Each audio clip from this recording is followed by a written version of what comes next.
OMG, or else you're out of touch old fart.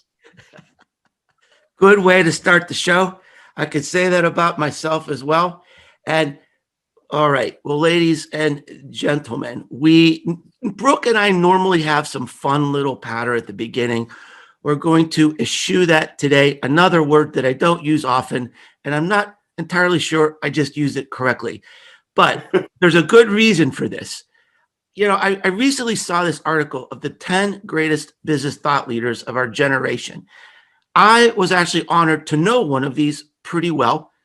Peter Drucker was my teacher in graduate school, a mentor, and today we have an opportunity to meet all of us, one of those people on that list, the legendary Tom Peters. Tom, of course, is the author of the best-selling book in business history, In Search of Excellence, and now he's published what he's characterizing as his last book. It's here, Extreme Excellence Now, Extreme Humanism. Now, if you followed my work, you'll know I'm wild about that title. Mr. Peters, sir, welcome to the show. Well, you called me Mr. Peters instead of Tom, and I will respond by being formal because I am bowing down to someone who actually spent time sitting in a classroom with Peter Drucker. 3 years. 3 years. Wow. Really? Oh, yeah. At Claremont or someplace else? Claremont Graduate University. Yeah. I love that school. Yes. Do you know the work of Charles Handy, the Brit? I do not. Yeah. Anyway, it doesn't matter. There is a Drucker Institute at Claremont. Yeah. I've been involved in that. Oh yeah. Well, great. Because they asked me, I hadn't planned to do any such thing. They asked me to give them all my papers and rough drafts and so on. And I'm a Stanford Business School graduate, but to Stanford, it's just one more body who came out the door. Plus, as a Stanford graduate, you're a failure if your net worth is not over $1 billion. And I love the Drucker Institute, and I love them. And I know we have a mixed group watching us, meaning not everybody's the CEO of a giant company, praise the Lord. But they think the Milton Friedman inspired 1970 maximize shareholder value and F the people is the worst thing that has happened to business, as do I. If you're going to take Joe Paterno's statue down at Penn State, you should take Friedman's statue down at the University of Chicago. Yeah. Well, I want to introduce Brooke. Brooke is my co-host here today. Hi. And we wanted to go ahead. Good morning. How are you? Good morning. Oh, I like you. Oh my God. You're looking like hangover from Easter. That's a wonderful, refreshing color on your sweater. I love it. I love it. So I would probably be insulting you if I said the Easter Bunny is still here and around, but it's meant in a positive way. Yeah. So I'm hard to insult. Be yourself. So here's our challenge today. Is I was working on this, thinking, what do you ask Tom Peters in a 30-minute interview that he hasn't been asked a million times?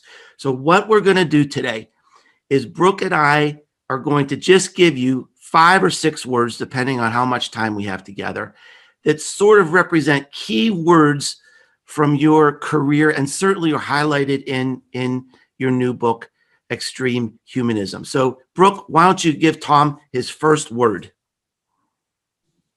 Your first word, Mr. Tom Peters, is compassion.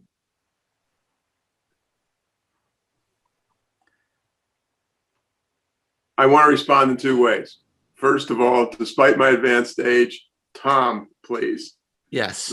Mr. is appreciated as a mark of respect, though actually at this point I consider it a mark of old age. I've got to, I know I'm not allowed to go off into the boondocks, but I've got to tell you that I live in Massachusetts, lived in California for 30 years, but my mother was a Southerner. And, I think she did motherly love, but the most important thing she did was good manners. And I describe that to somebody as saying, look, I'm 78 and I still say yes, ma'am, and yes, sir, to an 18-year-old clerk who has a long record of juvenile delinquency. Just can't help it. And it's not a trivial thing. It is a good way to start, particularly where we are. Good manners always work. Good manners are the essence of decency and respect. And if there are two attributes of leadership that matter, it is decency and respect, which leads us directly to compassion.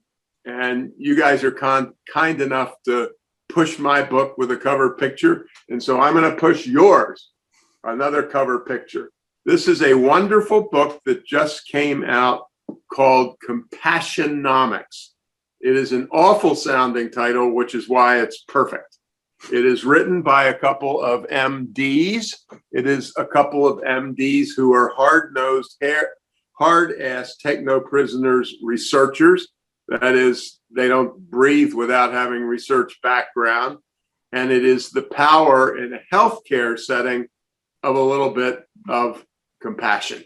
They have a magic number that came out of research things called the magic number 37. There were, kind of 20 studies, but they boiled down to this. If the busy doctor spends an extra 37 seconds of eye contact with me while he is giving me a horrid cancer diagnosis, my hospital stay will be cut by about 25%. My side effects will be cut by about 25% just because of the eye contact. And I like to think, and I'm sure you guys do too, compassion is a natural human trait, which it is. But, there was this horrible, horrible thing. I live near Boston. We have this hospital called Mass General, which is one of the great hospitals in the world, blah, blah, blah, blah, blah. There was research from Mass General a couple of years ago, and it said that nurse to patient eye contact in the last few years has gone down by 70%. And the reason is that the bloody nurse, not of her own doing or his own doing, carries a tablet around. And instead of looking the patient in the eye, they're entering bloody data, most of which is finance data on how much do I charge him for the pencil, the tip of which he broke the lead. And it's just tragic. And I know I can go on. I'm not supposed to go on and on and on, but I've just got to give you this most wonderful, fantastic, amazing study that I have ever come across in my life. So I fell down, and being an old fart and being on blood thinner, they decided that I needed, just for safety's sake, to get a CAT scan, brain CAT scan.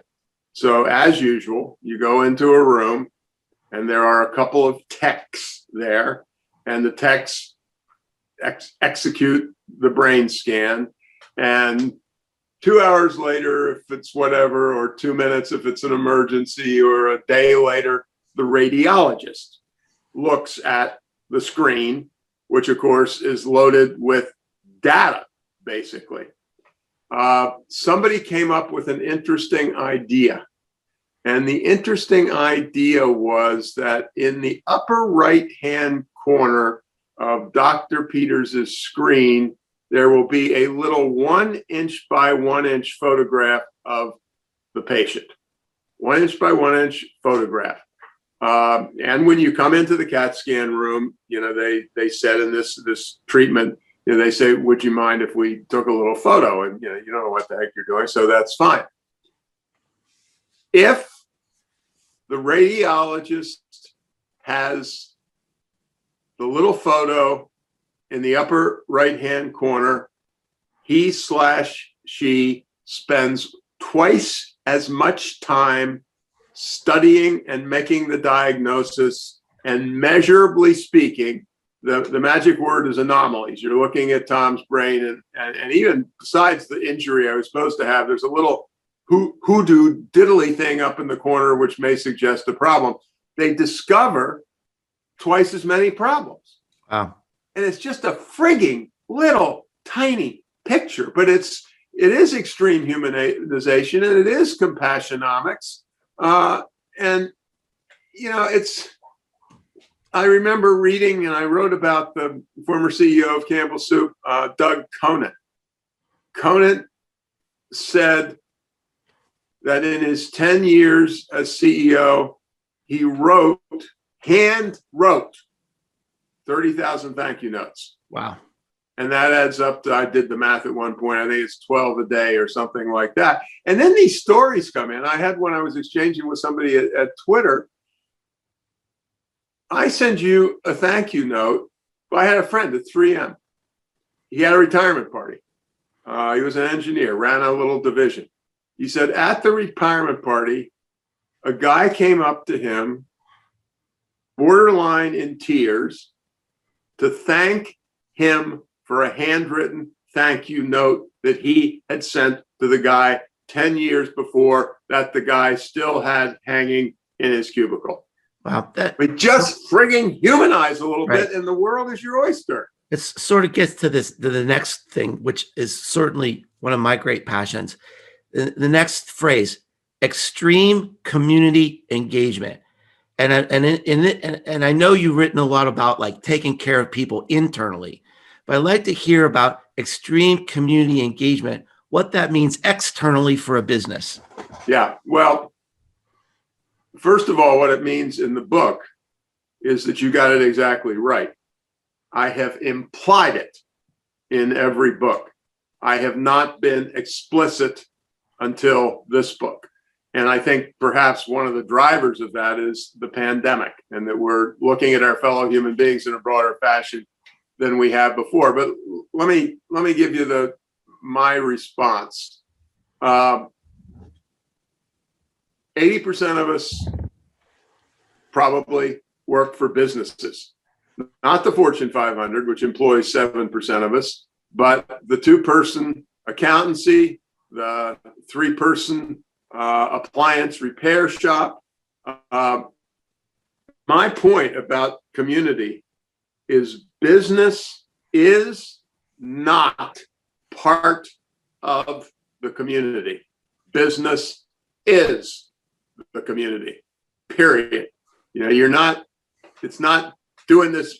I mean, the worst phrases that I hate, and for God's sakes, I'm trained as a hard-nosed engineer, things like, let's get down to business, suggesting there's no human engagement whatsoever.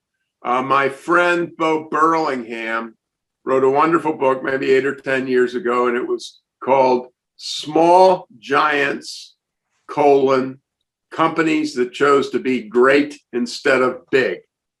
And he teased out of the data 4 attributes. And one of the 4 attributes was they were highly participative in the communities of which they were a part.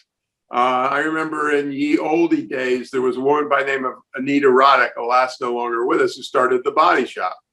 And at every one of the Body Shop retail locations, maybe there were thousands, certainly there were hundreds, every employee was given with pay 20% of the paycheck to engage in community activities, whether you did it as donations, whether you spent your time, whatever it is. But I've got 20 people who work for me, let us say. They're neighbors. They're part of the community. I got into a dispute on Twitter, and I really understand the point of the person I was disputing with, who said, business is not your family. And I said, I can see what you mean, but you're mainly wrong. Unless you were born with a silver spoon, and I'm not even sure mine made it to 10, unless you were born with a silver spoon, you are going to spend in the course of your adult lifetime more time in your quote unquote business or work activity than you are with your family. And I am delighted that you are bending over backwards, especially during the pandemic, relative to your family and so on. God bless you times 100 and happy Easter and so on. But the reality is, and I've used pretty coarse terms, if you piss away the hours of your employment, you've pissed away your life. Because that's the deal. I don't know how many hours we're awake. Suppose you're awake from 7 until 10, that's 15 hours. Well, minimum of 8 plus 2 of the commute, 10 of the 15 bloody hours is going to be associated with the employment. And so you are my family. I'm not going to quite go as far as I would for my daughter or my mother who was just diagnosed with dementia or something like that. But you're family. You're part of my life. And it can be sycophantish, not sycophantish. It can be, you were dealing with eschew problems. I'm dealing with short-term memory problems. It can paternalistic. Yeah. It can be paternalistic. Yeah. And I'm not endorsing that, but I am saying, for God's sakes, this conversation right now, this isn't a conversation between 2 or 3 professionals. It's a conversation between 3 people who give a shit about something, are happy to be around each other, and sorry, it's only for 30 or 40 minutes. Yeah. We're a community. We're a micro community. Somebody asked me about something like that, and I said, listen, I love my family. I do this, I do that, and so on. But for this, call it 40, because we're never going to hit 30, for this 40 minutes, and this is not an exaggeration, the 2 of you are my life. I've spent 78 years and 4 months waiting for this moment.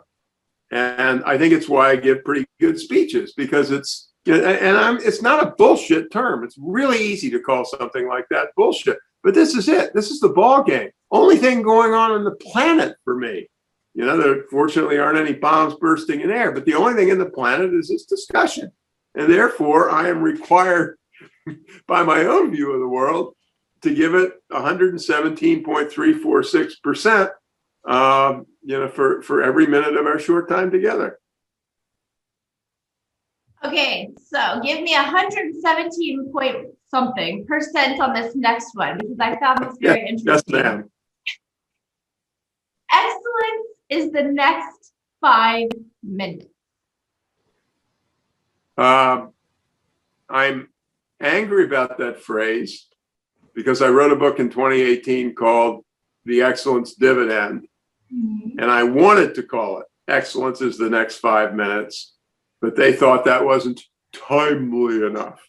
And, maybe they're right. I don't know. Like all of our conversations so far, one could go on and on and on and on. People think of excellence and they think of a hill to climb, an aspiration, a place to get to in the great whatever. But per the sorts of things I was saying a minute ago, excellence is when, well, I was to say in the F2F world, but also in the Zoom world, excellence is when in the middle of this or the beginning of this Zoom meeting that we are having, I happen to know that you have 2 kids and you're trying to do homeschooling along with your job, and you have a mother who has just gotten a bad diagnosis, and dealing with them in a humane fashion. That is pure, raw, unmitigated excellence.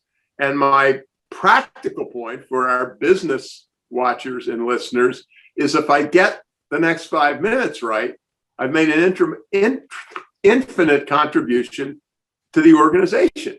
The dirty little secret is, and I don't like this, but it's a fact, if I really care about you, you will work your ass off for me. And it's not why I'm caring about you. And the good news is it's really hard to fake. It can't be fake I care about your kids or fake I care about your mother. But if I treat you, I've just got to tell you in that regard, here is my pandemic story. I've got a team of 15 people during the pandemic, and we've got a lot of stuff going on still, praise the Lord. But we do have about 10 or 15 Zoom meetings a week. and call it early in the pandemic. And you have not been late or missed a single one of those meetings. And I come up to you, and I do have a smile on my face, and I say to you, I'm going to take points off and give you kind of a bad evaluation. And, you're heartbroken or so on. I said, listen, you've been at every meeting on time. I happen to know about your life. You've got kids you're taking care of. You've got a husband or a wife who's still trying to teach in the 3rd grade class from the 2nd floor of the house. I said, you got a lot of shit going down. Take care of it. We're not in the efficiency business at the moment. I'd love to see you do your job well and so on, but please don't be on time every day, because I know what that costs you. And that's a literal conversation, not a figurative conversation. And, again, it just, that's excellence. That's excellence. And, eventually it'll add up to all that stuff like productivity and higher quality, which is good stuff. And it makes profit. And I'm in favor of capitalism and making profit. But the way it happens is one little conversation at a time. We're coming into spring and the daffodils are out where I am, but it's the middle of January and it's colder than the dickens. And on the way to work in an F2F world, you stop by a florist on the side of the street and you pick up a bunch of pretty blooming flowers and you carry it into the office and stuff it into a bowl on the whatever counter when you come in. And that's excellence. It's a little teeny itty bitty lift of the spirit, but it does rub off. And it is, as I said, I did this thing as an engineer, I'm required to think in equations. I gave a speech years ago and I said, well, my equation is K equals R equals P. Kindness equals repeat business equals profit. Nice. And it does cheapen the word kindness a little bit. And I don't mean that, obviously. You can tell that from our conversation and your engagement with my work in the past, but it's true. I'm going to throw out one last prompt here, and then Brooke has a final question for you. But I've got to ask you this because this has been such a big part of my life. I wrote a book about personal branding in the digital age, and you were the one that really sort of started that whole idea with your famous article many years ago about personal branding, really defining the term. So what's the difference between personal branding versus self-promotion? Of all the jillion questions that you could have asked, that's my favorite. Oh, yeah.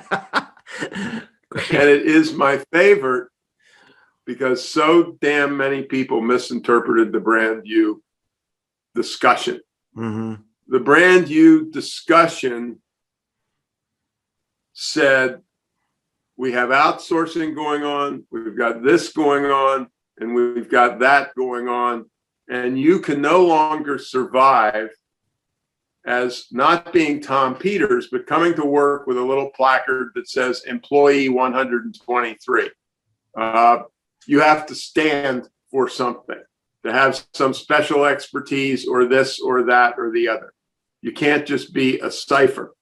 And what people translated that into was self-marketing. And I said it is the antithesis of marketing. You are a project manager and I'm on your team. I also call it sucking up versus sucking down and sucking sideways. The way my career is going to explode is that I'm on a team and you're my project manager for 30 days or 6 months. And I am an incredible contributor. And you say to your friend, Molly, my project's winding down. I know you've got another project coming along. For God's sakes, grab Tom Peters before somebody else does. You wouldn't believe what he contributed to our team. I wasn't carrying a sign around saying, with a Tide soap label on my chest saying I am a brand. It's the opposite. And, in general, we are slimming down the hierarchies. Sucking up to a boss is the waste. I sucked sideways to all the project managers. It was even true of me years ago when I was at the now infamous but then famous McKinsey and Company. If you were a bad consultant, somebody assigned you to a team. If you were a good consultant, 20 people wanted you to be on their team, and you never had to do the least bit of marketing or what have you. It's about relationships. And, now, this is off a little bit, but I just want to make the teeny diversion. And that is, I call it sucking down. And I actually got it from a book in a way called Charlie Wilson's War. And it was made into a movie and so on and so forth. But there was this guy whose name was Gus something or other, a very long Greek name that I'm sorry to say, to be able to pronounce. And he was a mid-level person in the CIA, and he got things done that people 4 levels above him couldn't. And that's because he had befriended people in the bowels of the organizations who ran the IT department, who ran this department or the finance department. And when he needed a hand, he didn't make an appointment with the big boss 7 weeks from now. He went down to Harry, who knew Jane, who did that stuff in the finance department, and said, look, I need a little help. And he was famous for helping them. It was who he was.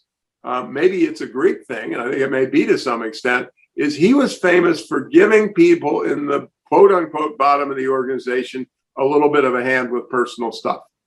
To give them a letter of recommendation when they wanted to apply for a community college course and so on. And so, I'm delighted that the brand U idea took off, and I'm saddened that to a significant degree it was misinterpreted. It is egolessness and being great at something rather than ego, which carries a sign around and pounds on your door until you answer. Super important point. Couldn't agree more. Well, Brooke, why don't you take us home here with one last challenge for Tom? Sure. So, Tom, you begin your new book with an urgent plea. And essentially you're saying, listen to me, damn it, which I feel like I say constantly. But we probably have thousands of marketers from around the world who are going to be listening to this interview today. And I want to know that if you had one message to take away from your new book and apply it to marketing, what would that be? What would you tell the people who are listening today? You have a mother. You have a wife or husband. You've got kids, and let's call them over 18.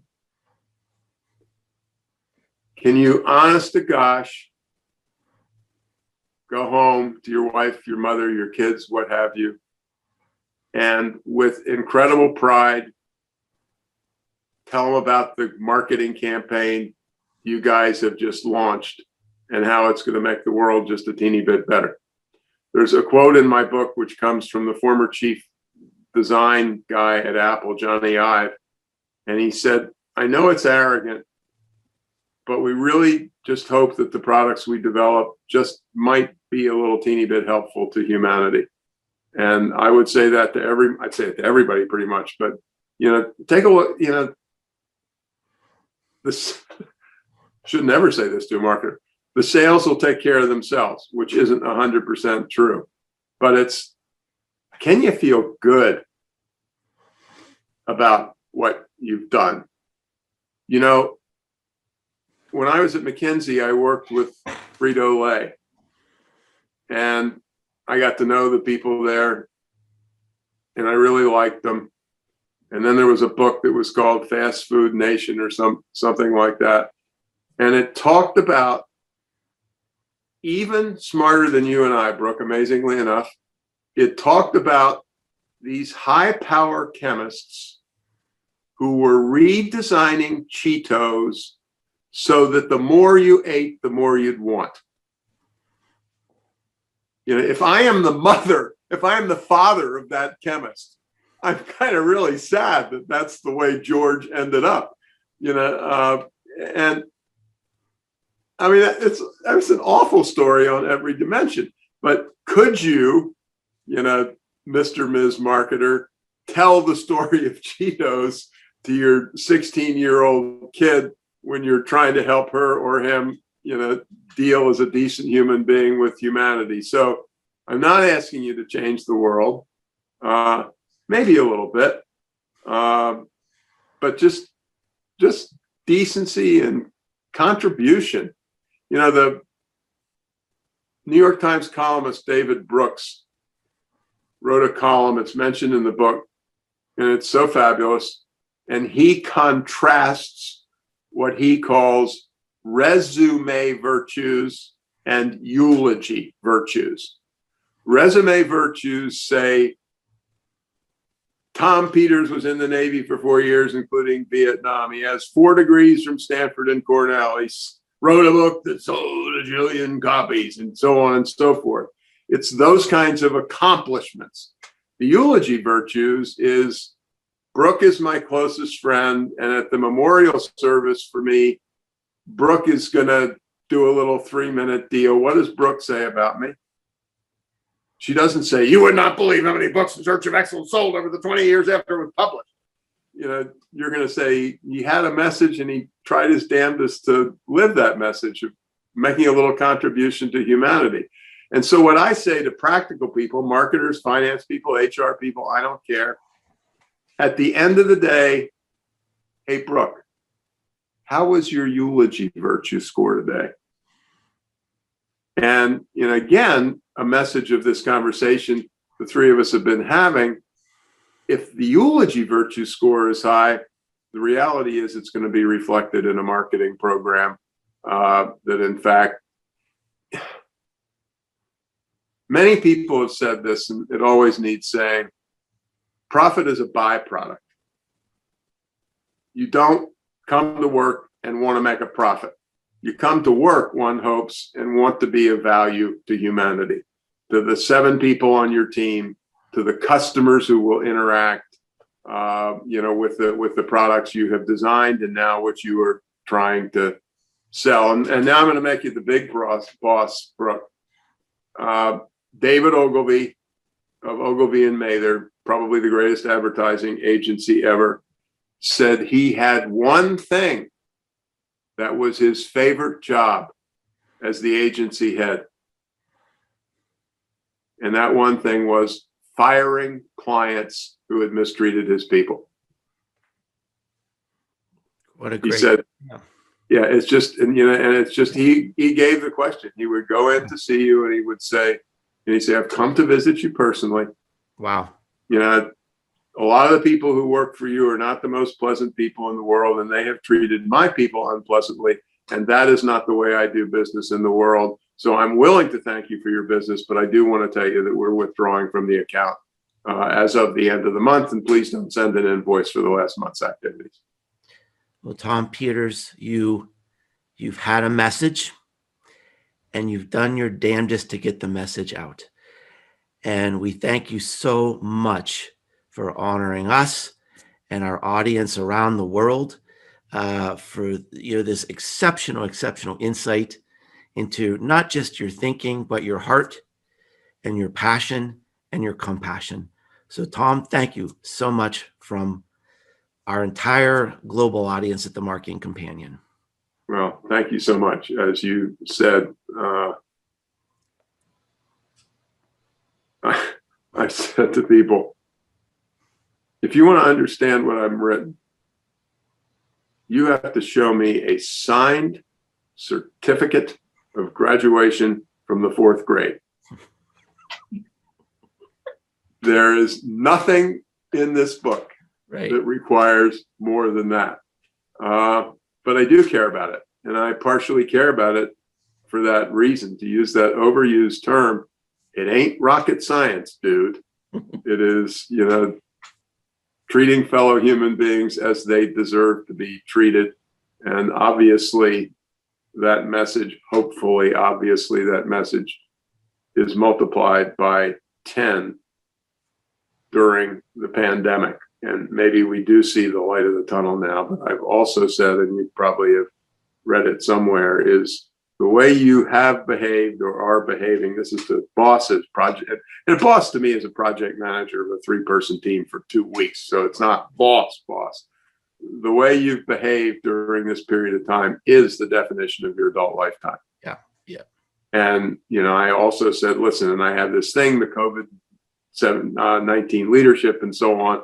And I said, you can boil it down to 4 words. Don't be an asshole. Be a decent human being. And maybe somebody will say something nice about you at your funeral. Who the hell knows? I mean, I do have this slide when I'm using PowerPoint, and it is a picture of a tombstone. And on the tombstone, it says $7,318,626.11. Market value of his portfolio the day that he died. Ain't nobody have a tombstone with their net worth on it. Remember that. Thanks so much, Tom, and best wishes with all your future endeavors. I know you said you wanted to learn the names of the birds and learn the names of the plants in your yard as you go forward, and I'm sure you'll become an expert at that too. Thank you so much.